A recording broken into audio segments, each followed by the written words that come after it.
Buenos días, señora Alegría.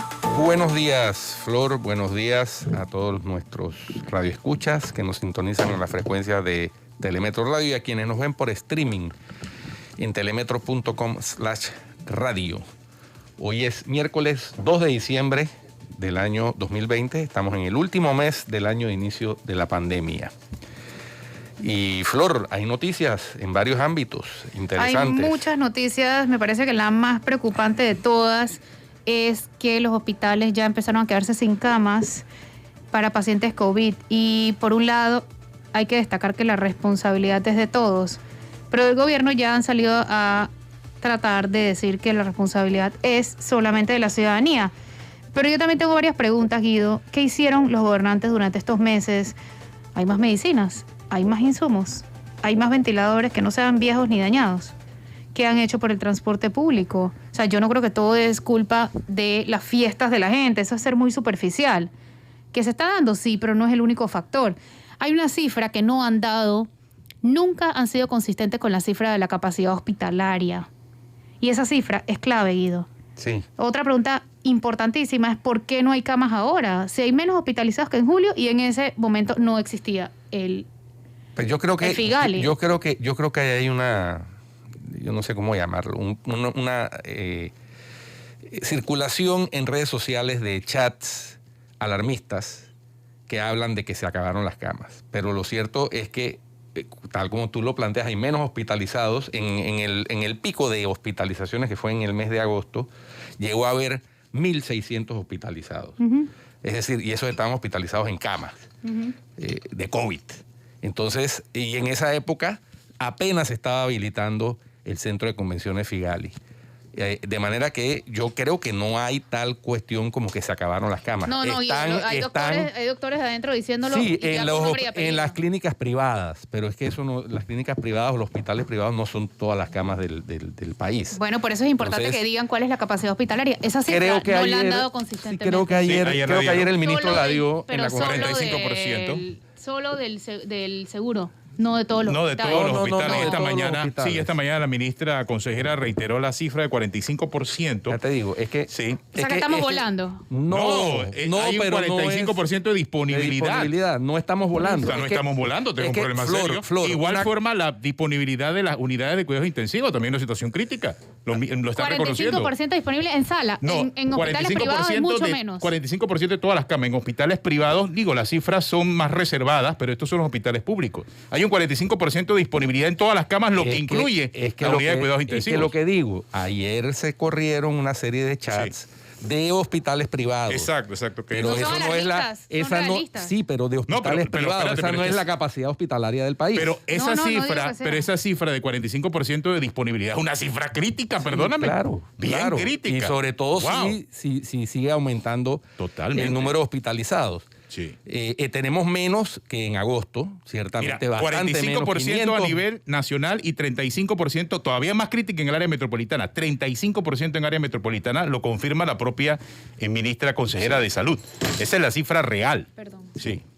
Sí, así que bueno. En UCI, 20% de disponibilidad nada más en hospitales públicos. Que yo vi ayer eran solo del seguro, o sea, no sé si esas incluyen todo o no. 20% de disponibilidad en unidades de cuidados intensivos a nivel nacional. En el complejo hospitalario metropolitano, hace 2 semanas, no la cifra actualizada, pero si hace 2 semanas estaba así, había un 92% de compromiso de las unidades de cuidados intensivos. En pacientes COVID y no COVID, imagínense eso. O sea, arriba del 90%. Sí, o sea, que la situación es muy crítica. La situación es crítica, pero no es que se hayan acabado las camas. Pero están a punto de acabarse, eso sí es cierto. Al ritmo que va la cosa, podemos llegar a los niveles de agosto, donde hubo 1.600 hospitalizados, y tener una situación complicada. Así que, bueno... 35% en la pública. 35%, sí, esos son números públicos, exactamente. Mira. Sí, pero eso incluye, acuérdense que eso incluye las 2 salas que adaptaron dentro del Hospital Figali, que le llaman ahora. Que es donde quizás existe la mayor disponibilidad ahora, porque 45% a nivel nacional, 35% en metropolitana, y en las unidades de cuidados intensivos, solo queda un 20% de disponibilidad, o sea, hay un 80% de comprometidos. Un 80% de unidades de cuidados intensivos comprometidas. Así que hay que cuidarse, Hay que simplemente, cuidarse. hay que cuidarse. Ahí vimos también que... Sí, pero que- yo sí quiero, yo creo que el llamado también va para el gobierno. ¿Qué están haciendo en este tiempo? ¿Dónde están las más medicinas, más insumos, más ventiladores? Las mismas quejas de marzo. Entonces yo creo que la responsabilidad es compartida. Seguro que está... Mira, acabamos de tener una denuncia de aseo. Sí. Las señoras estas de aseo estaban diciendo que nada más le estaban dando una mascarilla por día. Y mi sorpresa es cuando entrevistamos al administrador, nos dice que él no tenía conocimiento del asunto. ¿Por qué ¿Pero no que tenía hay conocimiento mascarilla o que del no hay asunto? mascarilla? Él dice que hay mascarillas. Pero si hay mascarillas, ¿por qué no se las dan a las funcionarias? ¿Ves? Sí, no, mira, la pandemia ha sacado a relucir todas las deficiencias en todo, en materia de seguridad, en materia de educación y por supuesto en materia de salud. Y- La responsabilidad por supuesto que es compartida, porque uno al final de cuentas, después de 9 meses de pandemia, uno tiene que ser responsable de tratar de no salir sino para lo estrictamente necesario, de salir con las medidas de bioseguridad adecuadas, de no estar en lugares cerrados más de 15 minutos sin mascarilla, de evitar reuniones fuera de la burbuja, todo lo que hemos dicho aquí y que no sobra repetir. Pero por supuesto que también hay una responsabilidad del gobierno, del MINSA y de las agencias encargadas de la seguridad, de la salud pública. Eso es innegable, porque si lo hemos dicho también, Flor, aquí varias veces, si al primer frente de batalla, para hablar en los términos que habla el presidente de la República, no se le dota de las herramientas suficientes para ganar la batalla o para no perderla, entonces ¿de qué estamos hablando?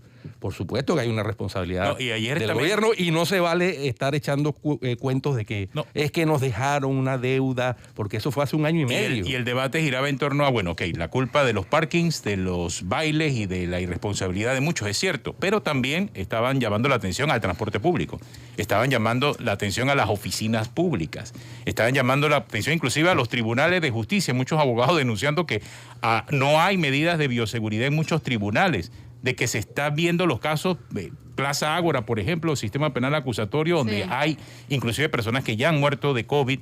Hay casos puntuales. Hasta el coordinador del SPA, ¿no? El coordinador del SPA Hay lamentablemente casos puntuales, falleció. por ejemplo, en algunas policlínicas del El- seguro, el donde... el abogado Pinzón que se... Sí, ayer se el hizo- abogado Pinzón Oye, se sí. fue Fitín se hizo célebre porque Sí. fue parte del equipo de las querellas, de los querellantes en el caso Pinchazos. Ahora mismo en las policlínicas del seguro se les ocurrió a alguien pues cambiar el método de gestión de cupos y ahora la gente tú la ves haciendo unas filas enormes de las 4:30 de la mañana. Entonces todo eso contribuye también a la diseminación Así del es. virus. Es que, ¿no? es que falta consistencia, o sea, tiene que haber, y ahí sí se requiere que se alineen y unan fuerzas las agencias del gobierno, las diferentes agencias del gobierno. Tiene que haber consistencia, tendría que haber un plan maestro desarrollado hace rato, a principios de la pandemia, de cómo tratar esta situación. No hay plan y menos maestro. Y que eso se aplicara en todas las decisiones, pero como bien anotas Atenógenes, es absolutamente incongruente cambiar, por ejemplo, las citas del seguro para las 4:30 de la Claro. mañana y provocar esas aglomeraciones que son absolutamente innecesarias y además riesgosas, ponen en riesgo a la población.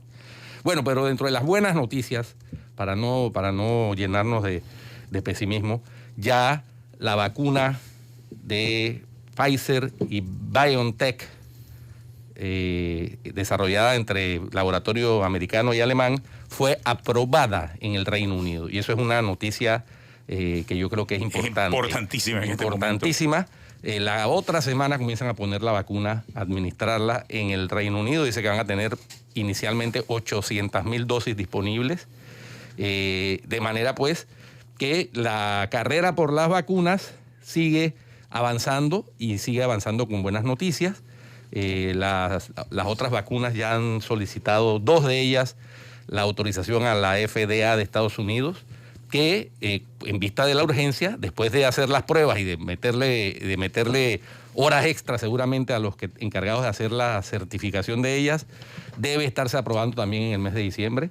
Así que, bueno, por lo menos hay esa buena noticia en materia de salud. Sí, a diferencia de pandemia. Mitad de año no había ninguna luz al final del túnel, no, por lo menos tenemos esa luz al final del túnel. Sí, y para mi sorpresa en tiempo récord, realmente, porque Para tu en tiempo récord es como esa, eso porque ni la del polio fue la que menos demoró. Sí, fue 5 correcto, años, ¿no? pero eran otras tecnologías, lo que yo había advertido, que yo, vista de que estamos en el 2021 y hay una urgencia y la tecnología y la ciencia médica ha avanzado muchísimo, pues a lo mejor los tiempos se reducen, efectivamente parece que se han reducido. Vamos a ver los resultados también, ¿no? Pero hay que seguir esperando que pronto haya la vacuna disponible para los países, nosotros acá del tercer mundo, y ojalá en Panamá también. Diego, se va a ofender un poco de gente porque nos dijiste tercer mundo, pero bueno. No, vamos pues, a bueno, demostrar- en vías de desarrollo, pues. Bueno, ya. tercer mundo es lo que es, quinto a veces. Pero bueno, el despilfarro aquí como que no tiene límites.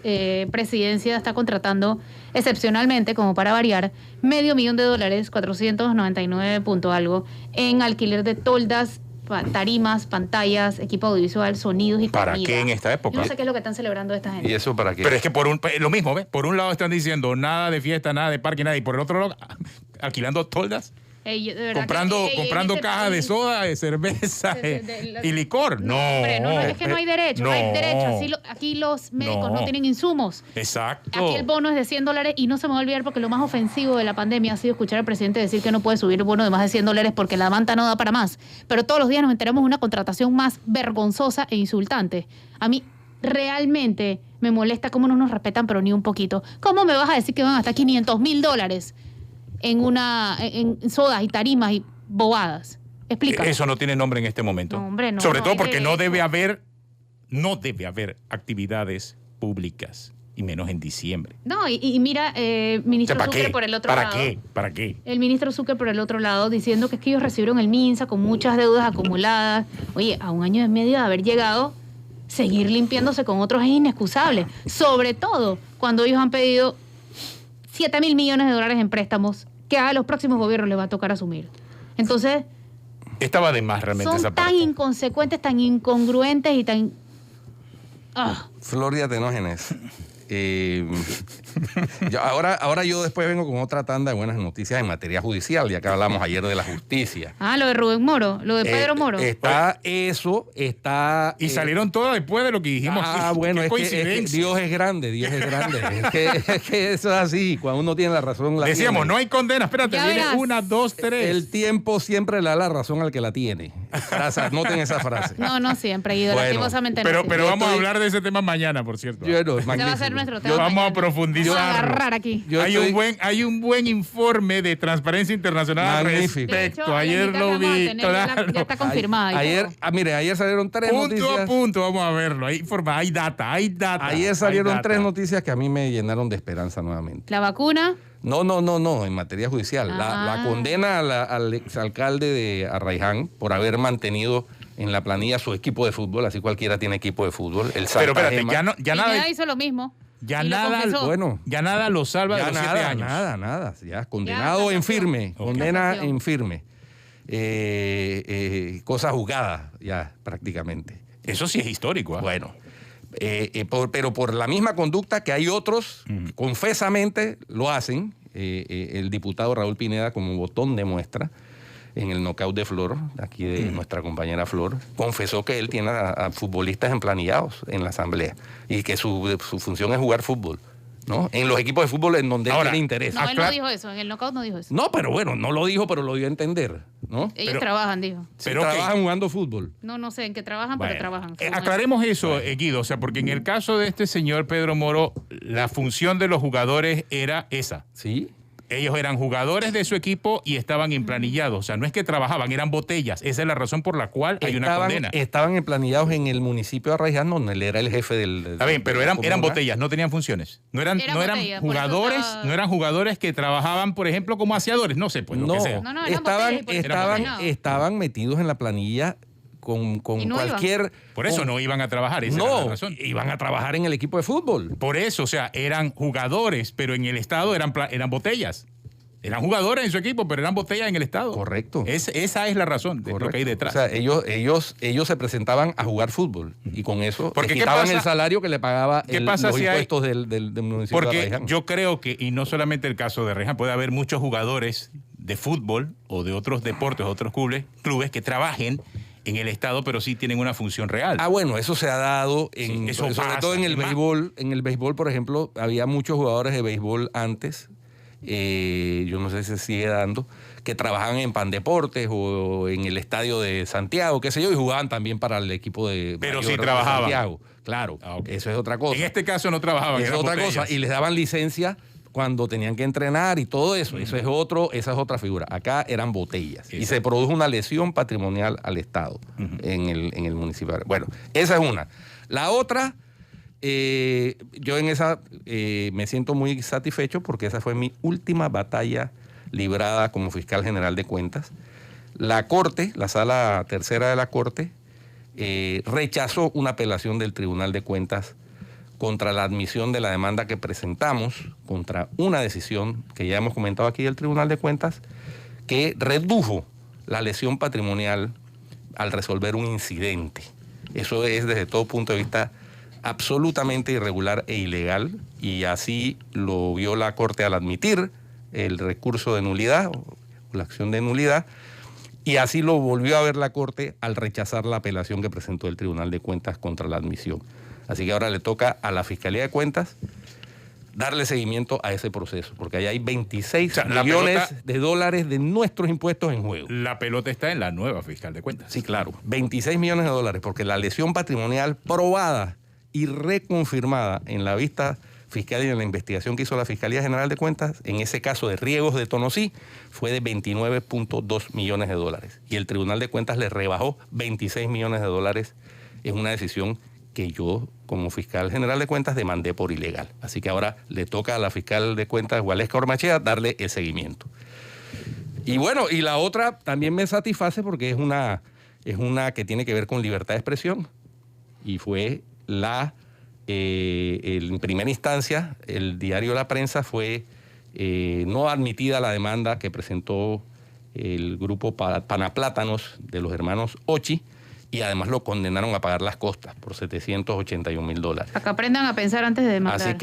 Así que esas son 3 buenas noticias en materia judicial que se dieron ayer. Está bueno, y yo creo que hay que seguir destacándolas. Y vean la velocidad de la justicia. En el caso de Panaplátanos y Ochi, yo fui perito del diario La Prensa. Pero estamos hablando de hace cuántos años. Y eso fue, ese peritaje se hizo en 2003, junio del 2012. El peritaje se hizo en junio del 2014. Pero lo que pasó en 2012. Y la decisión se da en el 2020. Esa es la velocidad de nuestra justicia.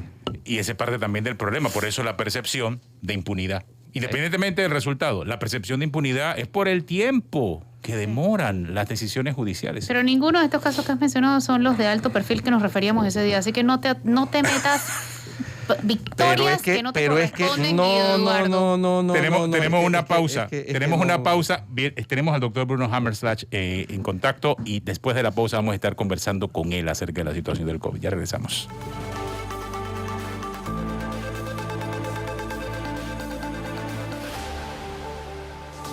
Ya estamos de regreso con más.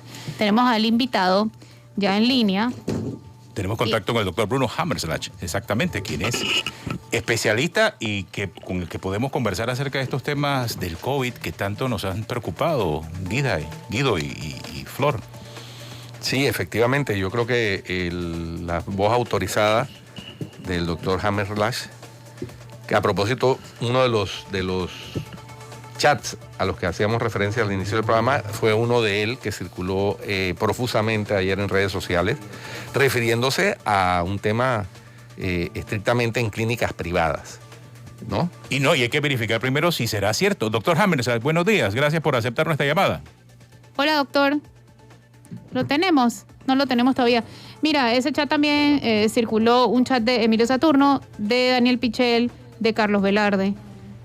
Todos reconocidos. Todos reconocidos y muy serios profesionales de la medicina. Así que por eso no coincidí contigo en que era alarmista, es realista. No, pero es que me refiero se refería a clínicas privadas. El grueso de las camas de COVID son en hospitales públicos. Claro. Sí. ¿no? Pero ellos están levantando la mano acerca de la situación Así en es. clínicas privadas porque los números de clínicas privadas no son públicos. Sí, No son Exacto. públicos. Correcto. Y creo que ahí Creo que hay en un este llamado caso a atención. deberían serlo. Deberían, dadas las condiciones. Doctor, ¿ya nos escucha? Me parece que No, tenemos un problema no ahí está en la todavía. comunicación. Bueno, ¿sabes qué? Es importante también. Podemos ir adelantando algo. Hay un montón de gente criticando el comunicado de José Luis Paniza, en el que él acepta su responsabilidad en el fraude de la USMA y además dice que se va a someter a lo que se tenga que someter, igual como se lo exigió a muchas personas antes de ser captado haciendo fraude electoral en la USMA. Yo entiendo la decepción de muchos, pero por otro lado, ¿cuántos de los responsables al atraco que ha habido en este país históricamente han salido a decir, Nunca lo han me hecho. equivoqué? Nunca lo han hecho. Entonces, yo no sé si él lo hizo porque lo agarraron y si no, no lo hubiera hecho. No lo sé, no tengo manera de saberlo, pero lo está haciendo, está aceptando su responsabilidad. Bueno, pero es que y eso no lo hacen muchos. Claro, en el símil que planteas, a los que han agarrado, procesado, Ni así. ¿no? Ni así lo hacen. Así es. Todos se limitan a decir, es una persecución política. El arrepentimiento aquí no es existe. Es la justicia selectiva, es la venganza política. Ninguno reconoce su El responsabilidad. arrepentimiento no existe. Algunos sí los han reconocido. Por eso me y ayer parece- le planteaba que Rafael Guardia lo reconoció y confesó. Sí. Y echó al agua a varios. Yo no sé si él demostró arrepentimiento, Ese es el punto. pero bueno, ya tenemos al invitado. Sí, ya está en Hola, contacto, doctor doctor. Hammerschlag. Hola Flor, buen día, muchas gracias por la invitación. Lo primero, doctor, es saber si ayer recorrió las redes un mensaje en chat que usted envió. Ese mensaje, si es suyo, cuando usted hacía advertencia sobre el tema del COVID, ¿es suyo el mensaje? En efecto, el mensaje es mío. Y lo que traté de explicar era cuál era la situación de los hospitales privados, en ese momento uno de ellos, para que todo el mundo esté consciente de que si lo que estamos tratando es de evitar el confinamiento total, todos tenemos que cooperar y poner un grano de arena, el que nos toca a cada uno, para contribuir a eso. La persona que está en la calle y que tiene que salir a trabajar, la persona que está en la casa y que puede tener el privilegio de trabajar desde su casa, la persona que va a hacer compras ahora navideñas, todos tenemos que estar conscientes de que tenemos una responsabilidad compartida y que la única forma de evitar un confinamiento total es que los hospitales al mismo tiempo no estén llenos y sin camas y sin personal para atender a las personas que se están enfermando. Y que en la medida en que las personas no sigan o no sigamos las medidas necesarias para poder evitar infectarnos, esto no se va a dar. Doctor, el tema del vaping, vapeo en los jóvenes, ¿cómo está afectando eso? Ahora, ¿cómo ha empeorado eso, digamos, con el COVID? Es mucho. Es indudable que la cantidad de fumadores ha aumentado terriblemente en los últimos 15 años y en Panamá, sobre todo en los últimos 10 años a raíz del vaping. El vaping es la forma en que los jóvenes empezaron a fumar después de que había una población de la que en Panamá menos del 8% de los muchachos menores de 20 años fumaba. Ahora no tenemos un número estimado concreto, pero sabemos que en las escuelas 7 u 8 de cada muchachos después del primer año de escuela secundaria, de cada 10, 7 a 8 de cada 10 estaban fumando cigarrillos electrónicos antes de iniciar la pandemia. Y que muchos de ellos siguen fumándolos porque encuentran el suplido del cigarrillo electrónico, se los llevan a las barriadas, lo compran, se lo venden entre ellos. Y sin duda, uno de los factores de riesgo para COVID complicado y para desarrollar COVID es tener pulmones inflamados, lo cual produce el vaping. Esta mañana temprano comentábamos la buena noticia de que en un tiempo realmente récord, sorpresivo, comparándolo con el desarrollo de otro tipo de vacunas, ya se produjo la aprobación por parte del gobierno del Reino Unido a la vacuna de Pfizer y BioNTech. Y ya se introdujo en la FDA la solicitud de aprobación para 2 vacunas más, de Moderna y no recuerdo si la otra es AstraZeneca. Eso si bien es una buena noticia, también llama la atención por la velocidad en que se han logrado desarrollar estas vacunas. Yo apuesto o apostaba a que, bueno, la tecnología médica ha avanzado muchísimo desde las últimas vacunas desarrolladas, que tardaron, la que menos tardó entre 4 y 5 años, pero no deja de sorprender la velocidad. Se entiende la premura, se entiende la urgencia, pero yo quisiera su comentario sobre esto. En efecto, la pandemia, mire, las guerras y las pandemias a través de la historia de la humanidad han traído como consecuencia muchas cosas negativas, obviamente, pero al mismo tiempo han traído desarrollos tecnológicos y científicos extraordinarios. Después de la Segunda Guerra Mundial empezaron a surgir las primeras vacunas y esto cambió la historia de la humanidad y la expectativa de vida del ser humano y la prolongó por lo menos 30 años en un siglo, lo cual no había ocurrido en los 15 siglos previos. Wow. Y es probablemente lo mismo que va a pasar cuando analicemos la historia de aquí a dentro de un par de años y miremos la cantidad de gente que está muriendo y enfermando justo con esta pandemia y la revolución tecnológica que esto ha traído, porque la forma en que nosotros preparábamos vacunas durante los últimos 50 años era exactamente la misma. Había habido pocos cambios en la tecnología de desarrollar vacunas y por eso una vacuna necesitaba por lo menos 10 años en promedio para poder producirse y frecuentemente más. La urgencia de la pandemia vino de la mano con la revolución tecnológica y científica, con técnicas como CRISPR, como Casper, etcétera, que son técnicas que permiten utilizar tecnologías completamente diferentes para vacunar a las personas. Eso ha permitido que las vacunas puedan producirse en forma masiva. Esto no quita que los mismos predicados sean necesarios. Es decir, tú necesitas demostrar antes que nada en todos los estudios que la vacuna es suficientemente segura. Además de eso, necesitas demostrar que la vacuna es suficientemente efectiva y que tiene un mínimo de efectividad que sea idealmente superior al de las vacunas tradicionales, que oscila en realidad entre 45 y 65%. Por eso es que Anthony Fauci decía que él estaría sumamente complacido si una vacuna nos daba 70% de efectividad. Es decir, 70% de la gente vacunada está significativamente protegida contra la enfermedad. 30% de la gente vacunada con la vacuna no lo está. La otra cosa que podemos hacer ahora y que no podíamos hacer antes es medir mucho más eficientemente un tiempo después de vacunados quiénes realmente están protegidos, midiendo los anticuerpos que se produjeron.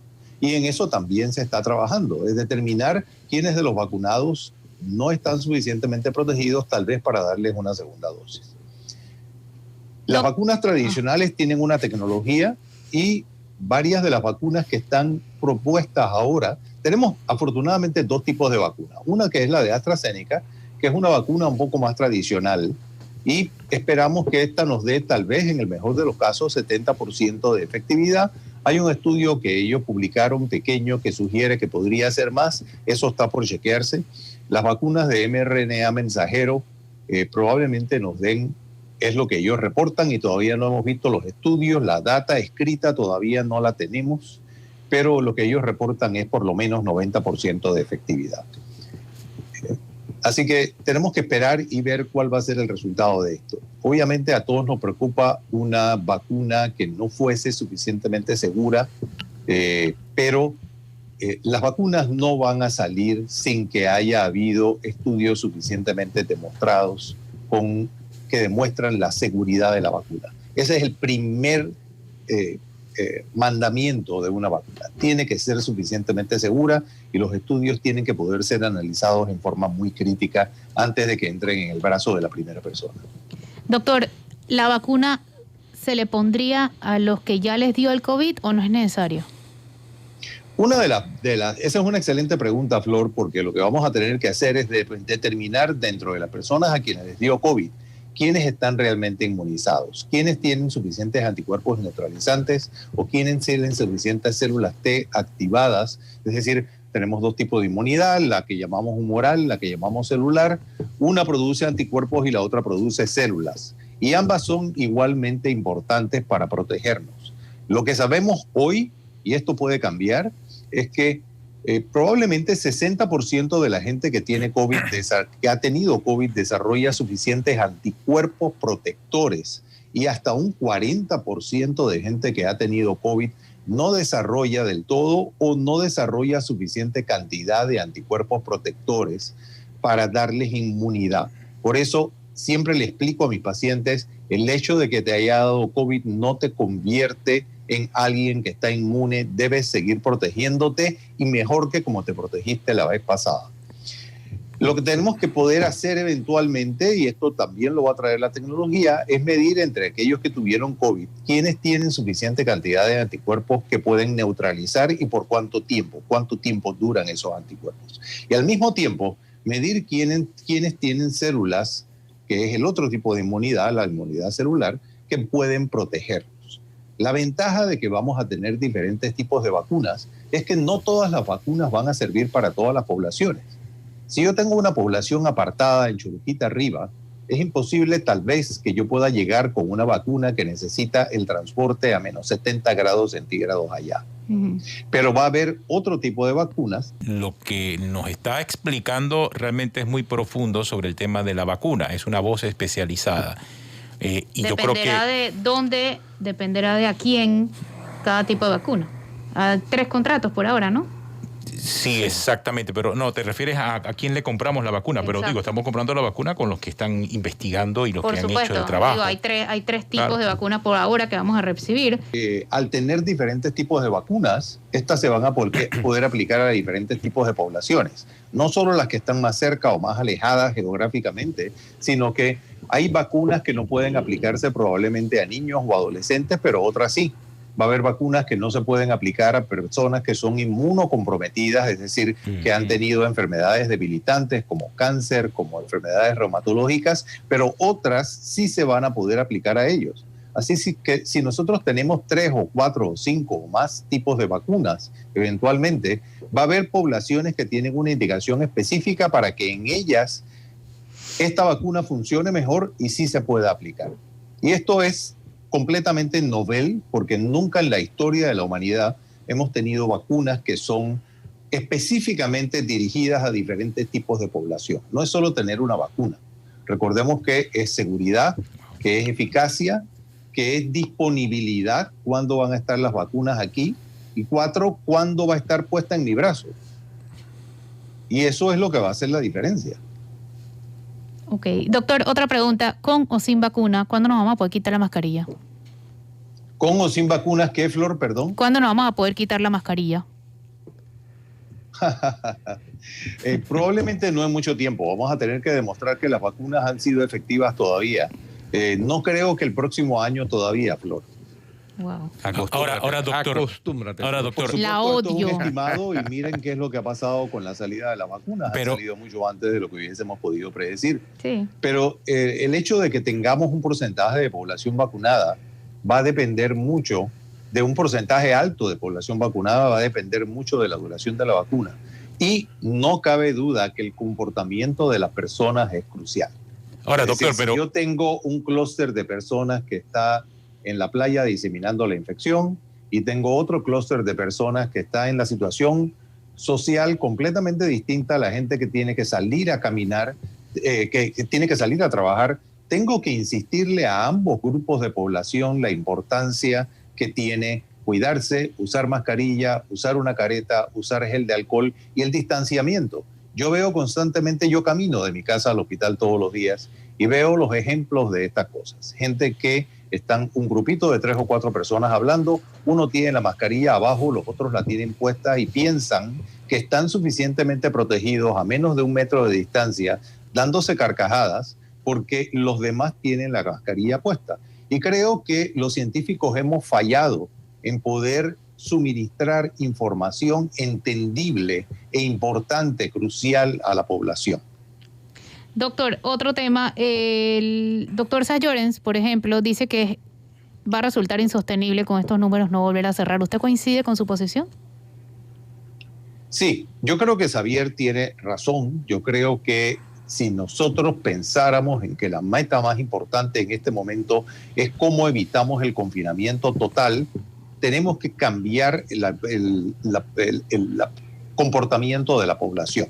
Es decir, que nosotros tenemos clústeres de comportamiento que son muy similares en secciones muy amplias del país. Todos estos clústeres tienen que cambiar. La gente tiene una definición de confinamiento, por ejemplo, familiar, que es completamente errada. La gente habla de hacer burbujas familiares, que fue lo que inventaron los neozelandeses y practicaron los neoyorquinos, pero piensan que la burbuja familiar significa que yo con mi familia, que vive en 4 casas distintas y a kilómetros de distancia, puedo hacer un clúster. Y eso no lo puedes hacer. Un clúster familiar significa que yo me comprometo a que voy a ver a mi familia solamente y no voy a interaccionar con ninguna otra persona, no importa que sea mi vecino o que sea mi trabajo o que sea la farmacia. Simplemente las únicas personas con las que voy a tener contacto son con mi familia. Entonces yo tengo un clúster familiar real. Pero si una sola de esas personas del clúster familiar, de las 4 familias, digamos, que vive en 4 sitios distintos, tiene interacción con alguna otra persona, se rompió el clúster. Es decir, que yo puedo hacer un clúster con mi vecino, por ejemplo, que vive en el apartamento de enfrente, siempre y cuando mi vecino, su esposa, sus hijos, mi esposa y mis hijos nos comprometamos a que no vamos a ver ni tener interacción con ninguna otra persona más que con nosotros mismos. Eso es lo que significa tener un clúster familiar. Y eso no está ocurriendo. Hay clústeres enormes, megaclústeres en las playas, viviendo una situación completa a la que yo le llamo realismo mágico. La gente imagina que porque está en una urbanización cerrada, tienen un clúster. Y ahí tenemos una enorme cantidad de casos. Y por otra parte, gente que simplemente por motivos financieros, por motivos de hambre, de necesidad, tiene que salir de su casa a trabajar. Y esta gente está saliendo a trabajar incluso sabiendo que están contagiados, a riesgo de que los paren y los metan en la cárcel contagiados, porque simplemente tienen que llevarle comida a su familia porque $100 al mes no les alcanza para confinarse. Entonces tenemos que resolver situaciones. A unos tal vez hay que explicarles bien las cosas, que una prueba de antígenos negativa para ir a una fiesta no significa y no es segura que todo el mundo va a poder reunirse con la familia habiendo estado en contacto con muchas otras personas porque tienen una prueba negativa, como lo que se está haciendo, por ejemplo, para las bodas o para las fiestas, se hacen una prueba de antígeno, estás negativo, entra. Hay falsos negativos en las pruebas por montones. Igual que dentro de las pruebas del aeropuerto, por ejemplo, hay falsos positivos. Y es absurdo confinar a una persona después de una prueba de antígeno negativa, después de una prueba de antígeno positiva, confinar a una persona diciendo por 7 días, diciendo que a pesar de que no tenía síntomas, tiene una prueba de antígeno positiva, por ejemplo. ¿Qué es lo que ha pasado en algunos hoteles? Una persona se queda confinada del aeropuerto directamente a un hotel porque tenía una prueba de antígeno positiva, no tenía síntomas y se espera una semana para repetirla. A esa persona tú puedes confinarla si ella puede quedarse confinada en su casa con el compromiso de que vas a hacer una prueba de PCR, que es una prueba mucho más exacta 2 días después. Además se le está quitando espacio en los hoteles a otra gente. Que son fáciles de resolver porque tienen solución científica. Lo que tiene es que implementarse la relación entre la solución científica y la relación de la implementación social de las leyes, ¿no? Ahora bien, doctor, pero este confinamiento debe ser como el que vivimos hace unos meses, o sea, 3 meses cerrados completamente. ¿Cómo? Porque veo que en Europa no está ocurriendo eso. Hay confinamientos de 15 días, abren, cierran. O sea, esa es como la realidad con la cual vamos a convivir por los próximos meses. Ateneo, como dije antes, lo que todos debemos intentar es evitar un confinamiento total. Pero para eso tenemos que enseñarle a cada sector de población cómo debe comportarse. Tú no vas a poder, es decir, un muchacho de 15 años quiere janguear en la playa. Pero a ese muchacho tienes que explicarle que si él janguea en la playa sin mascarilla con sus amigos, se va a contagiar. Es posible que no desarrolle síntomas, va a contagiar a su papá o a su mamá que tal vez no va a desarrollar síntomas por 5 a 7 días, pero que va a venir a su empresa y va a contagiar a los demás. Entonces, va a haber una cantidad de super spreaders, de super rociadores de la infección, que va a hacer que el número de casos se eleve tanto que tengamos que cerrar. Y si lo que estamos hablando es de que es imposible cerrar en diciembre porque la situación económica ha estado muy mal y en diciembre es donde las empresas empiezan a recuperarse, pues cada uno tiene una responsabilidad social para cumplir para que esto no se dé. No se le puede achacar toda la culpa al gobierno. Todos tenemos una responsabilidad social que tenemos que cumplir, pero se nos tiene que informar cuál es la parte que nos toca. Y esa información hay que darla bien. Así es. Y también, doctor, decíamos que tiene que haber, o sea, debiera idealmente haberse producido un plan maestro para situaciones de hacerle frente a la pandemia por parte de las oficinas públicas. Usted mencionaba ahora lo de la prueba de antígeno para bodas y eso. Aquí, en una entrevista la semana pasada, el defensor del pueblo nos comentaba que para el Te Deum, en la Basílica Santa María la Antigua, la catedral, estaban haciéndole a los que entraban la prueba del hisopado. Pero si esa persona sale con un falso negativo y está contagiada, pues ahí contagió un poco de gente en el Te Deum. Así es. Entonces, así es. Y estas personas literalmente se convierten en súper contagiadores. Porque estas personas sienten que tienen permiso para hacer lo que quieran porque tienen una prueba negativa. Así que llegan a una situación, a una congregación de personas, a una concentración de personas, cantan, bailan, gritan, están contagiados, la prueba no fue capaz de detectarlo porque estaban en un estadio muy temprano, por ejemplo, y porque las pruebas varían la efectividad de acuerdo al porcentaje de población que está afectada entre los que probaron. Entonces tienes una persona o 2 o 5 o 10 que están en la fase más inicial de la enfermedad, que te dieron una prueba de antígeno negativa y que van a contagiar a una enorme cantidad de personas.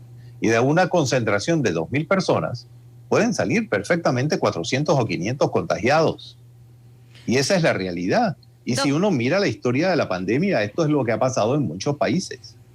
Doctor, usted habla de la efectividad de las pruebas y que hay muchos falsos negativos y falsos positivos. ¿Cuál es la efectividad, el porcentaje de efectividad que estamos usando, de las pruebas que estamos usando? Porque yo conozco de 3 o 4 empresas que siguen esperando autorización del MINSA para poder vender sus pruebas, del MINSA y del Gorgas para poder vender sus pruebas, que son, según ellos, más efectivas y más baratas que las que se están vendiendo actualmente. Sí, el punto es más efectivas y más baratas depende de varias cosas, Flor. Número 1, tenemos la fortuna de tener al Instituto Gorgas, que es un sitio de investigación muy seria en el que una prueba que no es suficientemente efectiva no va a pasar la vara.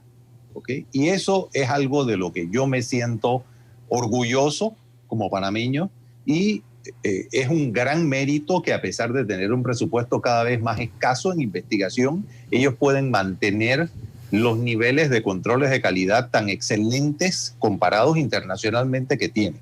Así que en ninguna prueba alguien puede decir yo tengo una prueba 98% efectiva, 91% efectiva, eso no es cierto.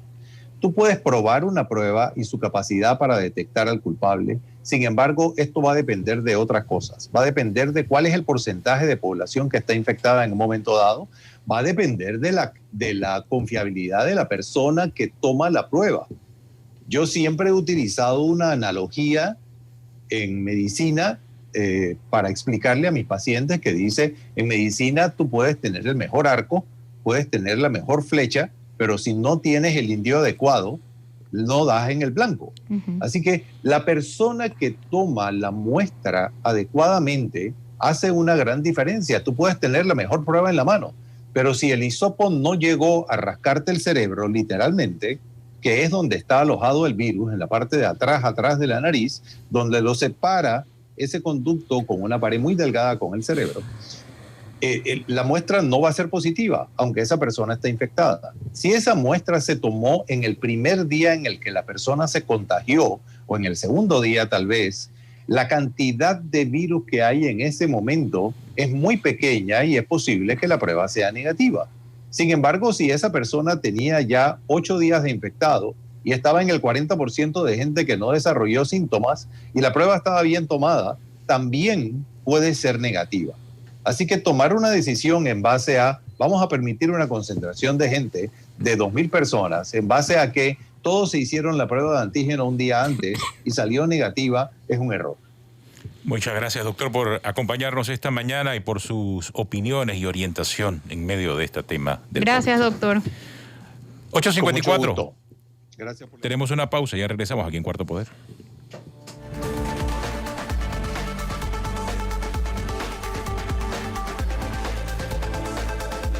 Bueno, estamos hablando del caso de la carta de José Luis Paniza, Flor. Estamos hablando de carta de José Luis Paniza, en efecto. Creo que sí que es un tema importante que tocarlo y hay que reconocerle el valor del jovencito de reconocer su error y el grado de arrepentimiento que no vemos en muchos políticos mayores. Sí, por ahí era el tema, ¿no? Sí, ciertamente.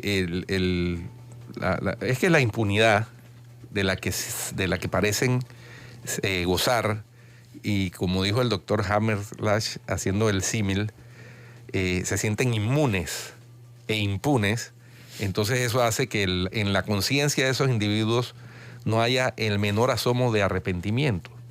Cuando tú sabes que tienes que hacerle frente a las consecuencias de tus actos, entonces se produce el fenómeno del arrepentimiento. Pero cuando tú sabes que el sistema te garantiza impunidad, porque tú además has sido contribuyente de blindarte y de abonar a esa impunidad desde el ejercicio de tu cargo de elección popular, pues entonces es difícil encontrar un ápice o una señal de arrepentimiento. Al contrario, van a tratar siempre de justificar sus actuaciones y te van encima. Y de decir que además los que señalan esas actuaciones indecorosas, incorrectas, violatorias de la ley, somos los malos de la película, somos los medios, somos los periodistas. Persecución política. Somos los amargados, somos los que solamente vemos lo malo, etcétera. No, se trata de un escrutinio, un ejercicio de escrutinio público que es un deber del periodismo, además, un deber social del periodismo. Y si no les gusta estar sometidos al escrutinio público, pues no se metan a ejercer cargos públicos, no se involucren en asuntos de interés público. Eso es así de sencillo, esa es la ecuación. Es que aquí quieren meterse en la política, como ayer pasó con una influencer del gobierno que apareció en el tema del 2030. Insultante su actitud. Exacto. Insultante. Ella salió, es Delany Presilla con nombre y apellido, que la Teletón erró en su criterio, en un criterio irresponsable y que deja muy claro que la ética no es lo que los maneja a ellos. Y tuvo que retirar, no sé si la retiró de embajador del 2030. Sí, la quitaron de embajadora de 2030. ¿La quitaron de embajadora o la quitaron de la página de Instagram? Entiendo que de embajadora, no. pero la quitaron como imagen de la Teletón. Y yo, lo cual me alegra, porque eso fue una gran trastada. Sí. Realmente me habla muy mal de la Teletón eso, porque no todo vale para conseguir fondos, no todo vale. Exacto. Pero ella salió con una actitud toda ronconcita y toda así, alzadita, pues, a decir que gracias a los que se quejan, ya no voy a ser embajadora de la Teletón, pero espero que así como criticaron, dónennos, pero una actitud. Y yo digo, ¿sabes qué? Ese es el problema. Renunciaste a la Teletón, renuncia a la De eso al es gobierno. Que estamos hablando. De eso es que estamos hablando. Oye, si Antay sale y recomienda mi destitución de una entidad por botella, oye, ella no tiene dignidad, ¿o qué es lo que pasa? Aparte que ser de eso es que estamos hablando, exactamente. Aparte de que ser botella... Pero mira, y es jovencita, esta muchacha es joven, muy joven. Sí. Pero ya tiene esa actitud que tiene todo aquel que en este país se le acusa. O sea, le da la vuelta, hace el spin-off, como se dice en inglés, y entonces tú terminas siendo el malo de la película. No, porque me están señalando porque es que ellos son, y yo soy el mejor. Lo que hablamos. No hay pena. Para que haya arrepentimiento, tiene que haber la posibilidad de hacerle frente a las consecuencias de tus errores y de tus actos erróneos. No sé, yo tengo que destacar, yo no sé si Paniza hubiera pedido perdón y se hubiera mostrado arrepentimiento si no lo hubieran agarrado. Pero no importa. En este momento yo sí le tengo que dar el poroto de que salió y dio la cara y eso no lo hace casi nadie. Un cierre. Es que no lo hubiera hecho porque no se hubiera salido con la suya. Un cierre relacionado. Es increíble que en una eleccioncita de una directiva estudiantil, de una universidad, de un país. De una facultad, porque ni siquiera es la universidad. De una facultad, de una universidad, de un país en vías de desarrollo, se haya descubierto el fraude y se haya puesto coto a la situación. Pero en la primera potencia mundial, un supuesto fraude masivo, no hay ni una prueba todavía. Ya el procurador general dijo que no había evidencia. Y encima lo último es que vamos por los indultos preventivos. Eso yo pensé que nada más era de Panamá. Increíble, increíble. Eso yo nada más pensé que era de aquí, porque acuerdas que aquí hubo indultos preventivos. Indultos preventivos. En Estados Unidos han comenzado a aparecer los indultos preventivos. Eso es surrealista. Cuando yo lo leí, yo pensé que estaba leyendo algo de Panamá. No. Los indultos preventivos. Oye, para los hijos, los yernos. Eso no tiene nombre. Son tan Martinelli. Óyeme. Vámonos. Así terminamos. Gracias. Hasta mañana aquí en Cuarto Poder.